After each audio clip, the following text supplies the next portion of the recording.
Olw'okusatula sabbiiti eno, omulamuzi wa kkooti esookerwako e Makindye eyali ekubirizibwa omulamuzi w'eddaala erisooka Elisha Naitwe, yejjeereza Muhammad Kityo Lubowa, Moses Boogere, Betty Namanya, Daphne Nakanwagi n'omusaveya Patrick Onyango ku misango gy'okujingirira ebyapa ku ttaka lya NSSF lyegamba nti lyaye Lubowa. Kkooti kuva mu bujulizi yakizuula nti tebajingirira byapa kuba abajulizi obujulizi bwe baleeta tebalaga nti ebyapa babijingirira, and then also obujulizi obumu obwava mu lands bwalaga nti abawawaabirwa balina ebyapa ku ttaka eryo.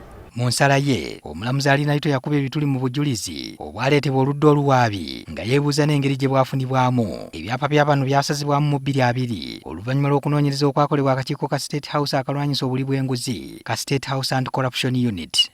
Kyokka mu Desemba w'omwaka gwa 2020 omulamuzi wa kkooti enkulu Musa Sekaana mu nsala ye yategeeza nga komishona w'okuwandiisa ebyapa bw'atalina buyinza obusazaamu ebyapa nga yeesigama ku by'obufere era bw'atyo n'azzaawo ebyapa ebyali bisaziddwamu. The commissioner was clear that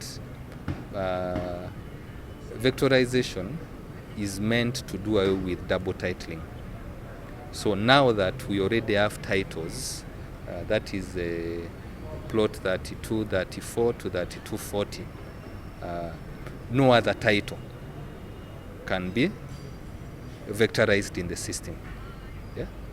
Unless there's an order of court or something like that. Wiiki ejja bano lwe basuubirwa okudda ku ttaka lyabwe mu kiseera kino eribadde wansi w'obukuumi bwa NSSF.